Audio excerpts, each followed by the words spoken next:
Hi everyone and welcome back to my channel. I hope you're all doing well, and today, as you can tell from the title, I'm doing a review of my 2020. So, what a year it's been. I just want to start off by saying that I've got a bit of a sniffly nose. It's not COVID, don't worry. So if I go like that a bit, sorry, bear with me. And second of all, I would just like to say Happy New Year. I hope everyone's had a good one, even though it might have been quiet for a lot of people, but yeah, Happy New Year. So I've got a little cue card here just so I don't forget anything.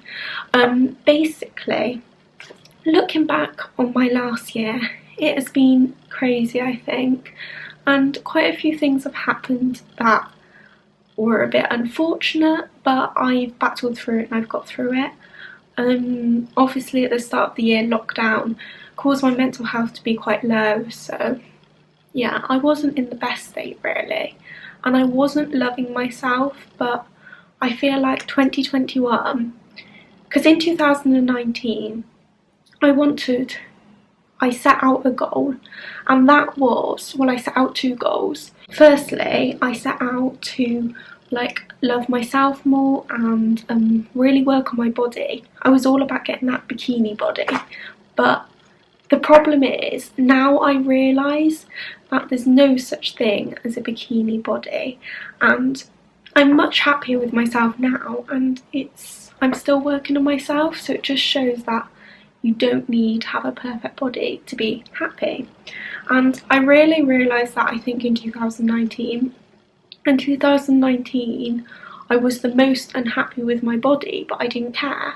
And then in 2020, because I was unhappy in 2019, I think it caused me to sort of want to make changes. So throughout this year, I've been going to the gym, I've been going on runs, working out, and I feel like it's benefited not only my body, because I've seen changes, but it's definitely benefited my mental health, and I feel the most confident, I think. Maybe not the most confident, but I would still like to better myself this year, but I feel so much more confident than 2019. 2019 was definitely a year I put on a lot of weight, going to freshers, drinking loads from uni, and my mental health wasn't that great. 2020 I had mental health patches that weren't so great, but overall my mental health was good, I feel. But in 2019 I feel it sort of went downhill a bit. So yeah, I did pick that up. And then my second New Year's sort of resolution goal for 2020, going into 2020, was to save money. Did I do that? I think I've done it to a certain extent. I'm going with it.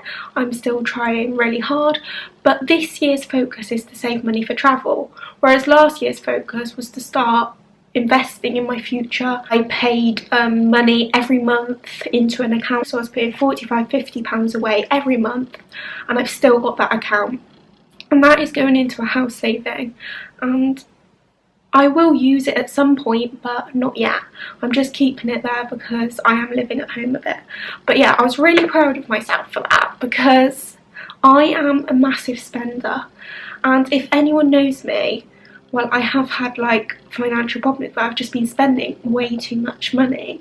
So that was a big goal of mine, and in 2018-19 I was spending a lot and not saving anything, so it was a big achievement for me, and I'm really proud of how far I've come with saving thousands of pounds up towards a house. And I am really grateful for my parents and all my friends that know that I am a big spender, to say, do you really need that? And yeah, then I do question what I am buying. So in 2020, obviously you could go abroad, but it was a bit risky, so I did not go anywhere abroad. I went to some places in England, which I am so grateful for. Went to Devon with my boyfriend, but He broke up with me, so we're actually not together now, and that was a massive part. That's what I wanted to go on to. That was a massive struggle of mine for 2020, going through a breakup. I know a lot of couples did go through a breakup, but we were having sort of a rough patch, and even at the beginning of lockdown last March, his mental health wasn't great, mine wasn't great, so we were sort of clashing and we were living together. And I feel like that sort of spurred some things on, but I don't want to go into too much detail about it because it's not really my business to share it. That was a really hard point for me, and I'm still trying to recover that like lost sense of someone. I'm still going through the grieving process, so it's hard for me to talk about my feelings because I do get quite upset about it, one, and two, I don't want to overshare something that he might not find me comfortable putting on YouTube. So yeah, there are two reasons why I'm going to move swiftly on. But I went on a really nice holiday to Devon with him, and also I went on holiday to Brighton for just like a long weekend with my bestie Lucy. That was a really fun highlight of 2020. But other things I was just doing here and there, going for drinks, things like that. They're all fun times, but to be honest, I didn't do anything extravagant, and that's because of COVID.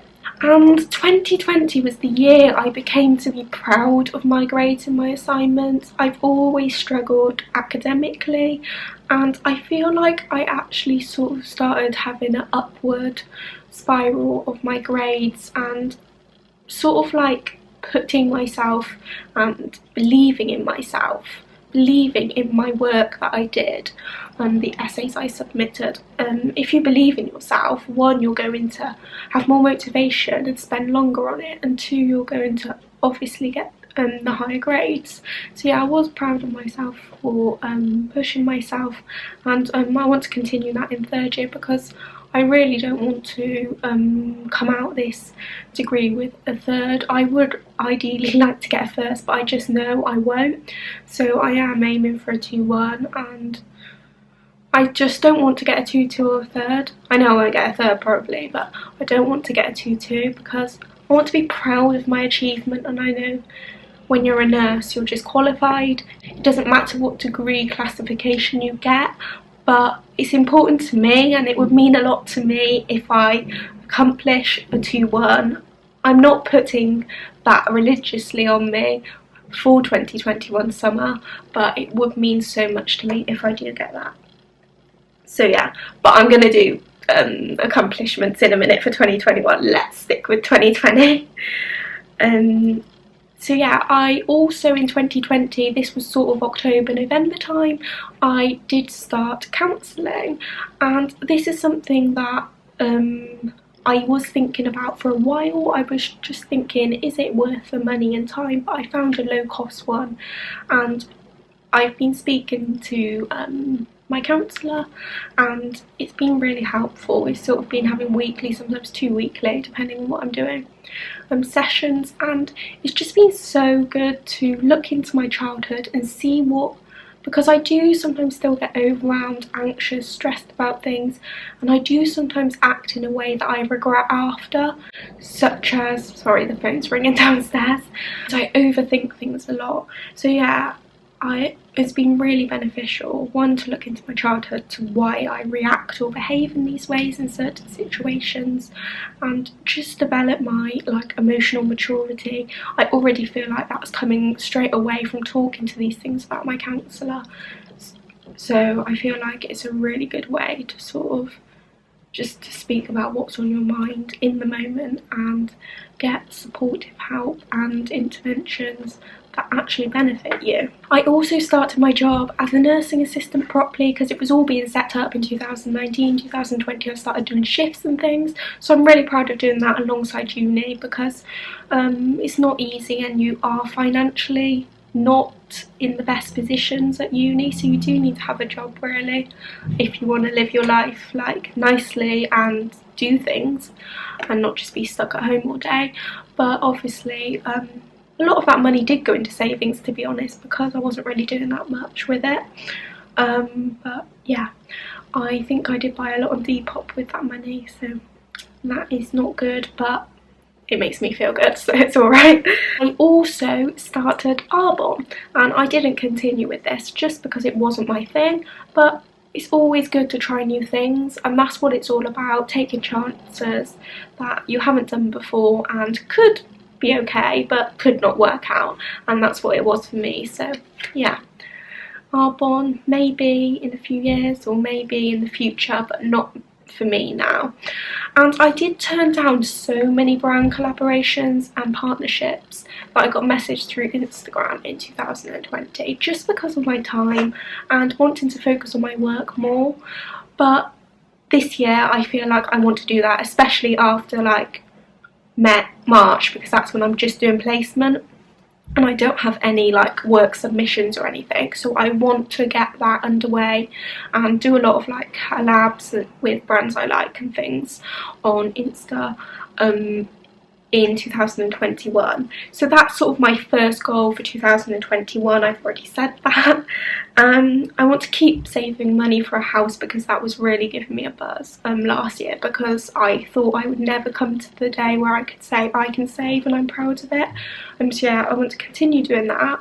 I want to horse ride more because I got out of it going to uni. I used to do it a lot in school, and then I used to do a tiny bit in college. Well, that's when I sort of got out of it, but I just want to do it more, and I want to start like doing little shows and things just so it can give me like a little thing to do, and also especially in summer because I would have finished then, and also it just gives you memories, and also it really helps my mental health. It's something that I feel so good when I come out of a riding lesson, 2 hours on a horse, putting the horse away, tacking up, all that comes with horse riding. I don't think people understand, and it's really just good for my mental health, I think. So I really want to do more of that.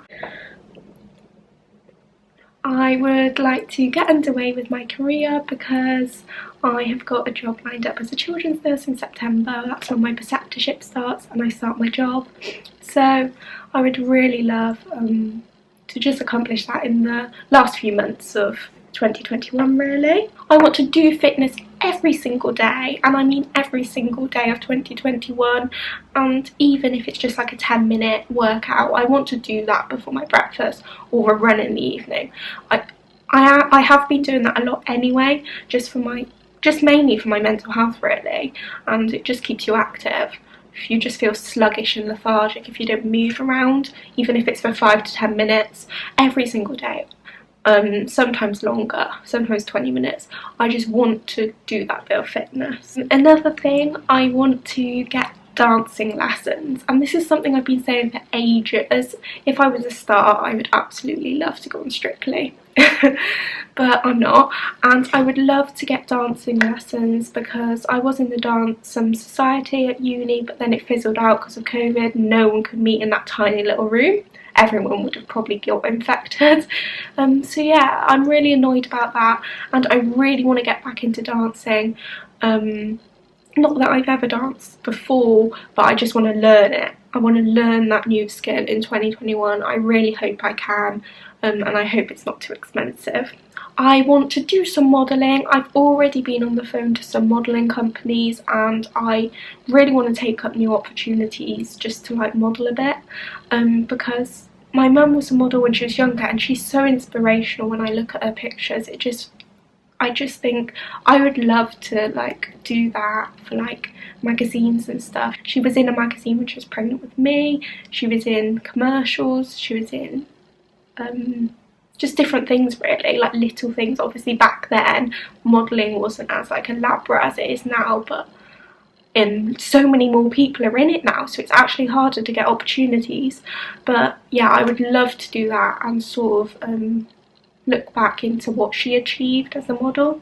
The last not the last thing, but the last proper thing is travelling more. So I want to travel to 2 abroad places if Boris lets me, and 1 UK place, as well as 1 time in London, like a weekend away or something. or Sitsi or something, depending on if I go, because I really would love to go to these 2 particular places this year.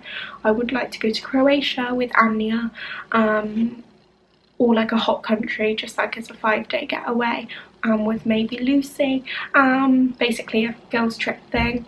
And then I would love to go to Bali with a group, basically solo travelling with a group.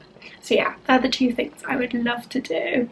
I would really love to go to Edinburgh, like in the winter months as well, to see it in the, what's it called, with all its like Christmas and things.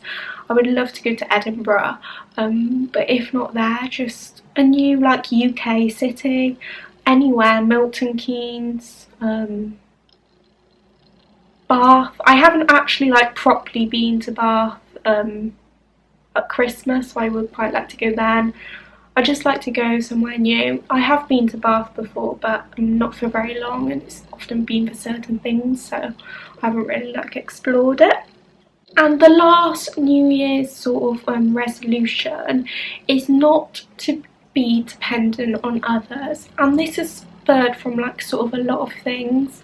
Obviously, not being with my boyfriend anymore, I feel like I'm very happy in myself and I'm comfortable in my own company. It's just sometimes I can be dependent, and even on my parents I can be dependent of them. It's not that I'm not independent, I'm the most independent person ever, and I want to solo travel and all that, so I'm not independent. I would just like to be less dependent on having someone to clarify what I'm doing, or if I'm not sure about something, I always want to ask, and maybe I should start making my own decision about something. If I don't think something's right, then it's my instinct that something's not right, or I don't want to do something, but I don't have to have someone else to clarify or tell me that, if you get what I mean. And last of all, I would love to just be proud of who I am and be true to myself. And with that being said, I'm going to end this video, and I really hope you enjoyed this, and I will see you next time, guys. Bye.